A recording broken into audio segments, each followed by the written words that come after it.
వాళ్ళు ఏంటంటే క్లుప్తంగా, అంటే మరీ దాన్ని లెంతెన్ చేయకుండా కొంచెం క్లుప్తంగా ఏంటంటే, ఇవాళ తెలంగాణ సమాజంలో వచ్చిన చైతన్యం, బీసీలలో వచ్చిన చైతన్యం, బహుజన రాజ్య స్థాపనకు ఉన్నటువంటి అనుకూలత, దాన్ని ఏ విధంగా మనం ఒడిచిపట్టుకోవాలి, వే ఫార్వర్డ్ ఎట్లా పోవాలి, ఈ 42% రిజర్వేషన్ మనం ఎట్లా సాధించుకోవాలి, ఎదురవుతున్నటువంటి అడ్డంకులు అదిరోహాలు ఏంటి, దాన్ని ఎట్లా అధిగమించాలనేటటువంటి విధంగా జాతికి నిర్దేశించాల్సిందిగా, దానికి సూచించాల్సిందిగా మిమ్మల్ని కోరుతున్నామన్నా. దయచేసి మీరు మాట్లాడాల్సిందిగా కోరుతున్నాం.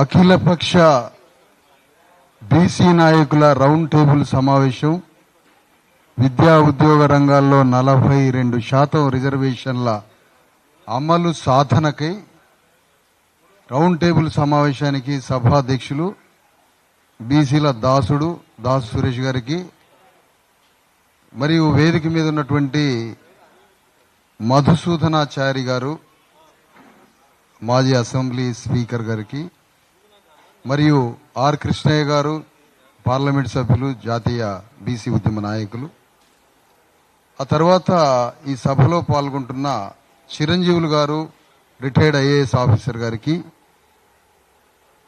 రాష్ట్రమంతా ఒకే సెంట్రిక్ గా ఆలోచించి మావోడు ఎప్పుడు పోతాడా చట్టసభల్లో కానీ టోటల్ అసలు దేశమే ఎదురు చూసినంత పని అయింది అద్దంకి దయాకర్ గారికి. అది ఇంత అరెస్ట్ అయ్యి ఆలోచించింది ఏ సంఘటన లేదు ఈ మధ్యకాలంలో. ఏమి అట్లా మమ్మల్ని అందరినీ అట్లా టర్న్ చేసిండు. మరి ఆయన ఎవరికి అడ్డంకి అయిండో కానీ అద్దంకి దయాకర్ అయితే అసెంబ్లీలోకి అడుగు పెట్టారు.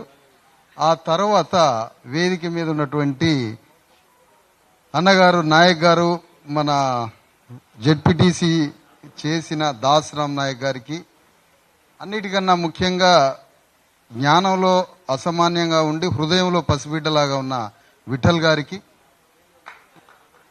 వేదిక మీద ఉన్నటువంటి నాయకులు తాడూరు శ్రీనివాసరావు గారికి, గౌడ్ సాబ్ గారికి, ఇంకా అంతా మహిళా మండలికి అందరికీ, ముఖ్యంగా ఇక్కడ ఒక నిజాయితీగా ఒక చిన్న లాజిక్ని పట్టుకుంటే సమాధానం వచ్చేస్తుంది ఇక్కడే.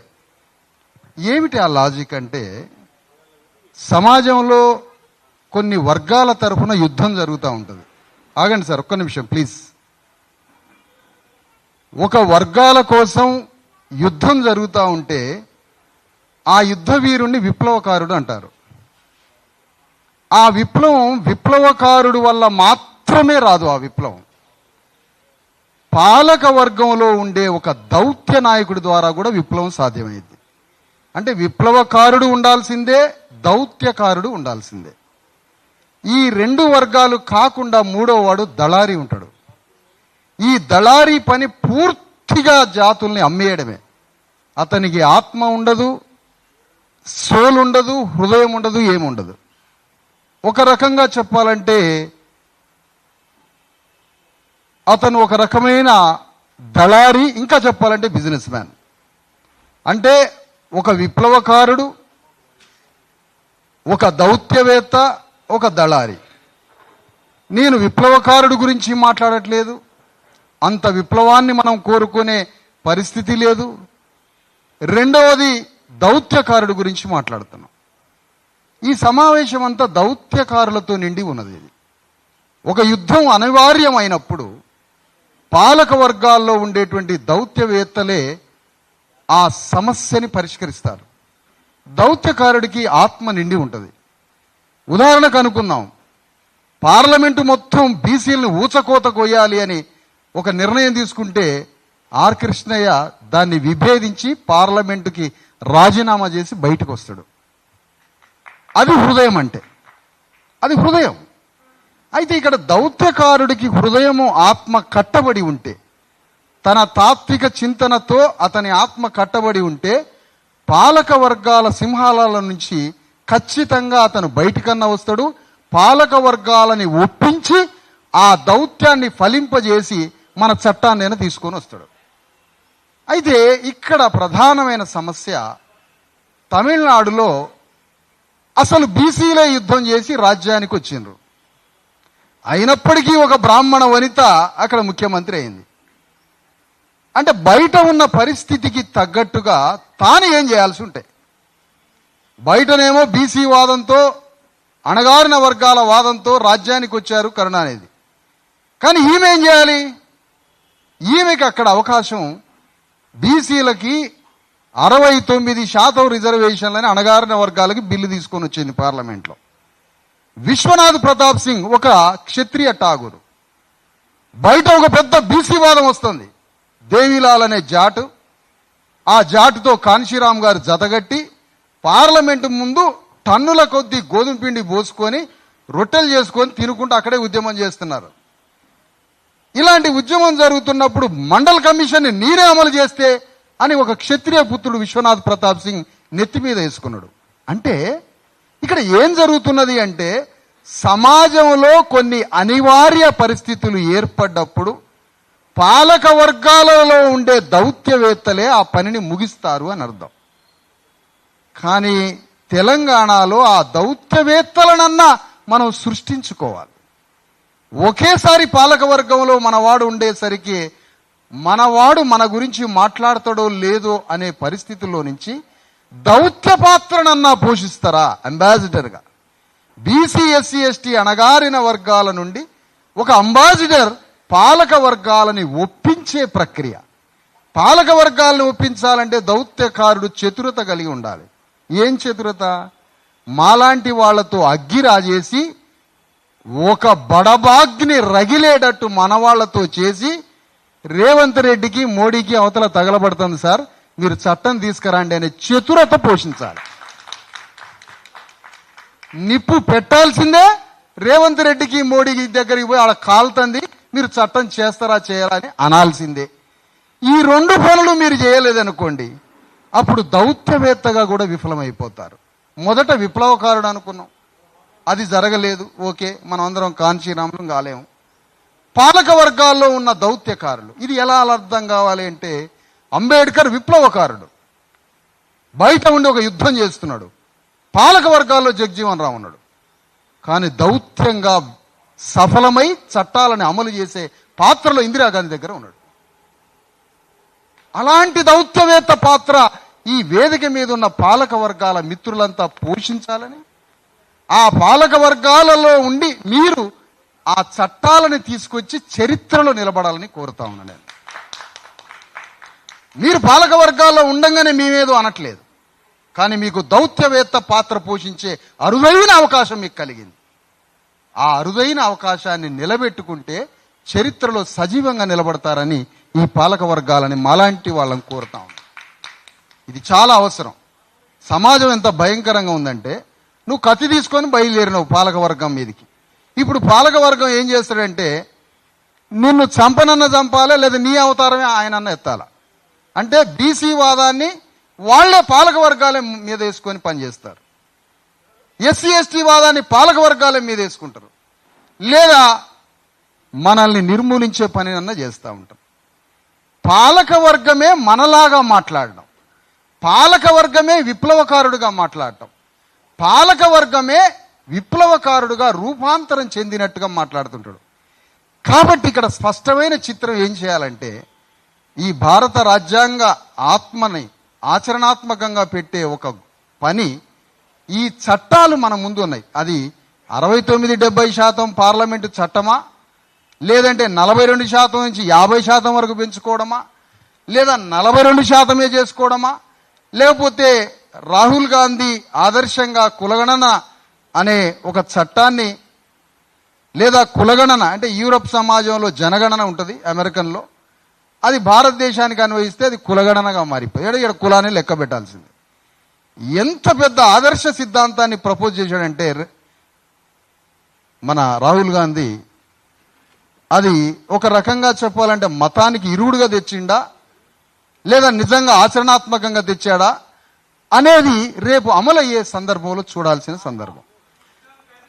చప్పట్లు. ఆ కులగణన ప్రపోజల్ ఏదైతే ఉందో, ఆ ప్రపోజల్ని నిజాయితీగా అమలు జరగాలి, అది నిజం కాబడాలి అంటే కులగణన మన సంపద మొత్తం డిస్ట్రిబ్యూట్ కావాలి. చాలా జాగ్రత్తగా ఒక మాట ముగిద్దాం. మరి 42% తీసుకుపోయి వెంటనే పార్లమెంటుకు పంపి మోడీ మెడకి చుట్టి ఇక్కడ బీసీ నాయకులందరినీ ఢిల్లీ ఫ్లైట్లకి ట్రైన్లకి పంపించి ఇక్కడ బీసీ నాయకుల్ని ఖాళీ చేయొచ్చు. తెలంగాణలో బీసీ నాయకులు ఉండదు. ఎక్కడ ఉండాలి? వాళ్ళు ఢిల్లీలో ఉండాలి. ఎందుకంటే అక్కడికి పంపించిన బిల్లు.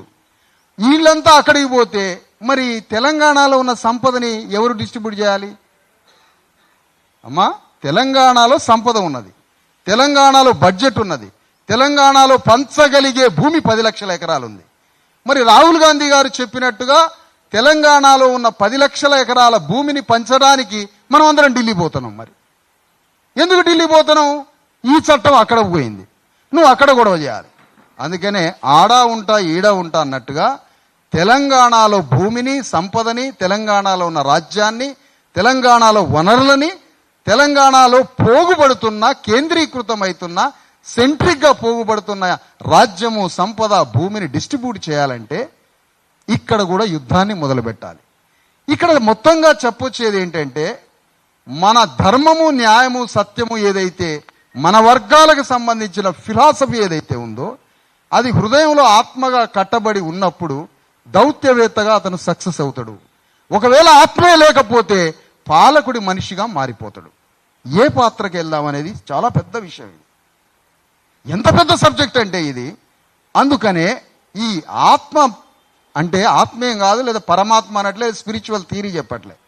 మన అభిప్రాయం ఏదైతే నిర్మాణం అవుతున్నదో లోపట, ఆ అభిప్రాయం శిరోధార్యమైనప్పుడు 100% ఈ దౌత్యవేత్త పాలక వర్గంలో ఉండి చట్టాన్ని తీసుకొని వస్తాడు. దానికోసం చివరి దశ వయసు రీత్యా అన్నా, లేదంటే కాలం రీత్యా అన్నా, ఇప్పుడు పార్లమెంటులో సింహనాదం చేయాల్సిన బాధ్యత ఆర్ కృష్ణయ్య గారి మీద ఉన్నది.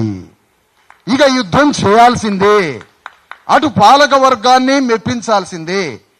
అలాంటి పాత్ర పోషించాల్సిన అనివార్య పరిస్థితి ఉంది. అలాంటి అనివార్య పరిస్థితికి సమాజంలో కూడా ఒక పెద్ద రెవల్యూషన్ రావాల్సిందే. దానికోసం ఇంత పెద్ద ఉద్యమం, బీసీ, ఎస్సీ, ఎస్టీ ఆలోచన విధానం తెలంగాణ అంతా విస్తృతంగా వస్తూ ఉంది. ఈ విస్తృతంగా వస్తున్నప్పుడు ఈ పాలక వర్గం దీన్ని డైల్యూట్ అండ్ డైవర్షన్ చేసే ప్రమాదం ఉంది. ఎందుకు అనంటే, ఒక్కసారి తెలంగాణలో బీసీ, ఎస్సీ, ఎస్టీ వాదం రగిలితే ఆ రగిలిన వాదంతో అది రాజ్యానికి వచ్చే ప్రమాదం ఉంది. రాజ్యానికే వస్తే, ఒక్కసారి మన వర్గాలు రాజ్యానికి వస్తే 2000 సంవత్సరాల రెడ్డి, వెలమ, పటేల్, పట్వారీల భూస్వామ్య వ్యవస్థ కుప్పగూలిపోయి కాలిపోయే ప్రమాదం ఉంది. అది కాలిపోతే ఇక వాళ్ళకి ఈ మార్గం లేదు, దారి లేదు. కాబట్టి ఇది డైవర్షన్ అండ్ డైల్యూట్ చేసే ప్రమాదం ఉంది. కాబట్టి దౌత్యవేత్త పాత్ర పోషించాలి అని మరొక్కసారి విన్నవించుకుంటున్నాం. దానికి పాలకవర్గం ముందు ఎలాంటి చతురత ఆటలు ఆడతారో, ఎందుకంటే ఒక పక్కనేమో ఒకడు బీసీ జూదం వేషం వేసుకొని తిరుగుతున్నాడు. ఇదేమో వాదం, అదేమో జూదం. మరి ఈ జూదం వేసుకొని తిరుగుతున్న వాళ్ళని కట్టడి చేయాలి. ఈ దౌత్యవేత్తలుగా మీరు సఫలీకృతం కావాలి. కాబట్టి ఇంత పెద్ద పాత్ర మన మీద ఉన్నది. ఒక కలెక్టర్గా, ఒక ఐఏఎస్ ఆఫీసర్గా, ఉన్నతాధికారిగా చేసి ఈరోజు బీసీలందరికీ ఇంత పెద్ద రిజర్వేషన్ చట్టము, సంపదని పంచాలని తిరుగుతున్నాడు చిరంజీవి గారు. మామూలు టాపిక్ కాదు ఇది. మరి ఇది అంతా అమలు కావాలి కదా. ఇది ఎప్పుడు రాలే. ఇది మరొక పక్క బీసీలు ఒక్కటే కాదు, ఎస్సీ, ఎస్టీ, బీసీలు అందరం ఒకే బలగం, ఒకే బంధుత్వం, ముగ్గురు పొలిటికల్ సోషల్ కెమిస్ట్రీతో బయలుదేరితే రాజ్యం వచ్చి కాళ్ల మీద పడుతుందని మరొక ఉద్యమం ప్రారంభమవుతుంది. కాబట్టి మనందరం కలవాల్సిందే. సమయం ఆసన్నమైంది. ఇది చారిత్రాత్మకమైన సందర్భం. ఇది లైట్ తీసుకోవద్దు. ఇది చిన్నది కాదు. కొంతమంది మేధోపరమైన వ్యక్తులు సమాజంలో వికసించే ఆలోచనలని ముందుగానే పసిగట్టి ఆ భావోద్వేగాన్ని రాజ్యంగా మార్చగలిగే దమ్మున్న అగ్రకుల మేధావులు ఉంటారు. వాళ్ళని ఆదర్శం తీసుకోవాలి. ఇలాంటి బీసీ ఉద్యమాన్ని బ్యాలెట్ బాక్స్లోకి మళ్లించడం ఎట్లా, ఇలాంటి ఎస్సీ, ఎస్టీ, బీసీ ఉద్యమ భావోద్వేగాన్ని బ్యాలెట్ బాక్స్ వైర్కి కనెక్షన్ చేయడం ఎట్లా, ఇది ఆలోచించాలి. వేదిక మీద ఉన్నటువంటి కాంగ్రెస్, బీజేపీ, బీఆర్ఎస్ పార్టీలలో పనిచేస్తున్నటువంటి ఈ దౌత్యవేత్తలనే అంటున్నా నేను. ఈ దౌత్యవేత్తల ముఖం నవ్వు ముఖంగా మారాలి. ఎందుకు నవ్వాలి అంటే, మీరు బాధపడద్దు. ఎందుకు బాధపడద్దు అని అంటే, ఇక్కడ మీకు ఒక పెద్ద పాత్ర దొరికింది ఈరోజు. మిమ్మల్ని ప్రతినిధులుగా చూస్తున్నారు. అది ఎంత పెద్ద ప్రతినిధి అంటే సిపిఎం పార్టీ తమ్మినేని వీరభద్రం కూడా మా ముఖ్యమంత్రి ఆర్ కృష్ణయ్య అంటాడు. మరి ఎంత అనివార్యత తెచ్చారు సార్ మీరు? ఇది ఇండియాలో ఎవరికి సాధ్యం కాలేదండి. అరే సిపిఎం వీరభద్రం కూడా, కులం మాట్లాడని వీరభద్రం కూడా ఆర్ కృష్ణయ్య మా ముఖ్యమంత్రి అంటాడు. తెలుగుదేశం చంద్రబాబు నాయుడు ఆయన ఏంటో మనందరికీ తెలుసు. అలాంటి కృత్రిమ మనిషి కూడా ఆర్ కృష్ణయ్య ముఖ్యమంత్రి అంటాడు. అసలు ఈ పరిస్థితి ఎట్లా సృష్టించారో ఇది భగవంతుడు కూడా అర్థం కావట్లేదు. అసలు ఇది నాకేడ అర్థమైంది సార్? ఇది ఏంటో అసలు ఇది ఎవరికీ అర్థం కాని అంతుబట్టని ఇది లోక రహస్యం లాగా బ్రహ్మ పదార్థం లాగా ఉంది. ఇది మరి నిజంగా ఇంత పెద్ద పాత్రలోకి ఎందుకు నేను నెట్టివేయబడ్డా అని 1-2 నిమిషాలు మెడిటేషన్లో పోయి ఆలోచించాలి ఆర్ కృష్ణయ్య గారు. ఇది ఎక్కడ దాకా పోయింది అని అంటే ఈ బీసీ ఉద్యమ పితామహులు ఎవరయ్యా పార్లమెంట్లో అంటే మోడీ కనిపించేది మళ్ళా ఆర్ కృష్ణయ్య గారు అయింది. మరి ఇప్పుడు చిట్ట చివరికి ఏం చేస్తాడు? మరి ఇప్పుడు ఆర్ కృష్ణయ్య గారు ఏం చేయాలంటే విశ్వనాథ్ ప్రతాప్ సింగ్, దేవీలాలు, శరద్ యాదవ్, ఆనాడున్న లల్లు ప్రసాద్ యాదవ్, ఆనాడున్న ములాయం సింగ్ యాదవ్లు వాళ్ళు పాలక ప్రభువులు అయ్యారు. కానీ మండల్ కమిషన్ని మెడలు వంచి భారతదేశాన్ని ఒప్పించి తీసుకొని వచ్చారు. ఆ మండల్ కమిషన్కి తెలంగాణలో, ఆంధ్రప్రదేశ్లో ముందు వరుసలో నిలబడి యుద్ధం చేసిన వ్యక్తి ఆర్ కృష్ణయ్య. కానీ ఇప్పుడు ఆర్ కృష్ణయ్య గారు చేయాల్సిన పని ఏంటి? ఇది మాట్లాడాలి. ఇది మాట్లాడాల్సిందే. ఎందుకంటే ఇప్పుడు ఆర్ కృష్ణయ్య గారి ముందు చరిత్రలో నిలబడతాడా, చరిత్రహీనుడైపోతాడా, ఇదొక్కటే మిగిలింది. ఇంత పెద్ద మాట అంటారేం సార్ అనొచ్చు మీరు. నన్ను ఏం తప్పెందుకు, న్యాయం ఎందుకు మాట్లాడకూడదు? ఇంత పెద్ద మాట ఎందుకు మాట్లాడకూడదు? ఆయన్ని భగవంతుడుగా మార్చాలని నేను మాట్లాడుతున్నా. తప్పెట్లయితుంది? మీరు లేకపోతే నలుగురు పోగై ఆర్ కృష్ణయ్యని పొగిడి పొగిడి పొగిడి ఏం పని చేయకుండా చేయండి. ఆర్ కృష్ణయ్య గారు చుట్టుపక్కల చేరి బాగా పోడండి, ఏ ఆచరణలోకి రాకుండా చేయండి. ఆర్ కృష్ణయ్య గారి పక్కన కూర్చోండి. నేను వారిని భగవంతుడిగా మార్చడానికి మాట్లాడుతున్నాను. ఒక న్యాయమే విప్లవాన్ని తీసుకొచ్చేది, ఒక సత్యమే భూమిని బద్దలు కొట్టుకొని రాజ్యాన్ని తెచ్చేది, ఒక ధర్మమే భూగోళం ఉన్నంత కాలం ప్రిన్సిపల్స్ని కాపాడేది. న్యాయంగా మాట్లాడాలి. డిప్లొమసీ ఓవర్ అయిపోయింది తెలంగాణలో. అవునానే అవునానే నిజమానే అని ఎక్కడ పడితే ఆడ చేతులు గిల్లి మాట్లాడుకోవటం, అట్లా సొంత అభిప్రాయం ఒక్కటి చావట్లే. అందరితో నేను అందరి మనిషిని అంటాడు పొద్దునే ఫోన్ చేసి. అంటే నీకంటూ సొంత అభిప్రాయం ఉండదా? నువ్వు అందరి మనిషి ఎట్లా అవుతావా? ఇదే నడుస్తుంది తెలంగాణ మొత్తం. ఇంతకుముందు అమలాపురం, తూర్పుగోదావరిలో ఉండే ఈ డిప్లొమసీ ఇది మనకొచ్చి సచ్చింది ఇప్పుడు. ఇక లౌక్యాన్ని బంద్ చేద్దాం, లౌకిక దేశం కోసం యుద్ధం చేద్దాం, మన లౌక్యాన్ని పక్కన పెడదాం. అందుకని మరొక్కసారి చెప్తున్నాను, వేదిక మీద ఉన్నటువంటి చాలామంది పాలక వర్గంలో ఇంత పాత్ర పోషిస్తున్నా, ఇందాక మాట్లాడినాం కదా, తెలంగాణ అంతా అరెస్ట్ అయిపోయి అద్దంకి దయాకర్ చట్టసభల్లో ఉండడా అని 3.5 కోట్ల మంది మాట్లాడినాం సార్. ఎందుకు మాట్లాడినాం? ఎందుకు వచ్చింది ఇది మీకు? ఈ ఎవరు కల్పించారు మీకు? ప్రకృతా, భగవంతుడా, దేవుడా, అంబేద్కరా, ఎవరు కల్పించారు మీకు ఈ సిచ్యువేషన్? అందుకనే ఈ సిచ్యువేషన్ని, ఈ పరిస్థితుల్ని సమాజం న్యాయంగా, న్యాచురల్గా కొన్ని కట్టలు దిగుతుంటాయి. న్యాచురల్గా ఆ గోదావరి కట్ట తెగినప్పుడు దాన్ని టకా మలుచుకొని బ్యాలెట్ బాక్స్కి కనెక్షన్ ఇచ్చిన అపర మాంత్రికుడు 1000 ఏళ్లకు ఒక వ్యక్తి పుడతా ఉంటాడు. కేసీఆర్ తెలంగాణ వాదాన్ని బ్యాలెట్ బాక్స్కి కనెక్షన్ ఇచ్చి రాజ్యం తెచ్చుకున్నాడే. అతను ఆదర్శం కావాలా మనకి, అతను ఆదర్శం కావాలా. పాఠాలన్నీ అతని నుంచే నేర్చుకోవాలి. తెలంగాణలో ప్రజాస్వామ్యం అన్నా, బ్యాలెట్ బాక్స్ అన్నా కూడా మనకి గిట్టని రోజులయ్యి. తెలంగాణ వాడి మనస్తత్వం ఏంటంటే, అరే నీకు ముఖ్యమంత్రి సింహాసనం కావాలన్నా, ముఖ్యమంత్రిని గల్లా బట్టి అడగటం కావాలంటే నాకు గల్లా బట్టి అడగటమే కావాలంటాడు. ఎందుకంటే నాకు పోరాటం కావాలంటాడు. ఇక్కడ కేసులు కావాలంటాడు మనోడు.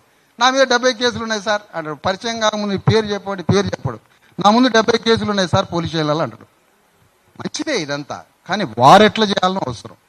ఇక్కడ మనం ఆలోచించాల్సింది ఎస్సీ ఎస్టీ బీసీ అనే కట్టలు దిగే ఒక సముద్ర భూకంపం వస్తుంది ఇక్కడ. ఇంకా చెప్పాలంటే తెలంగాణలో మొట్టమొదటిసారిగా బానిసల భూకంపం వస్తుంది.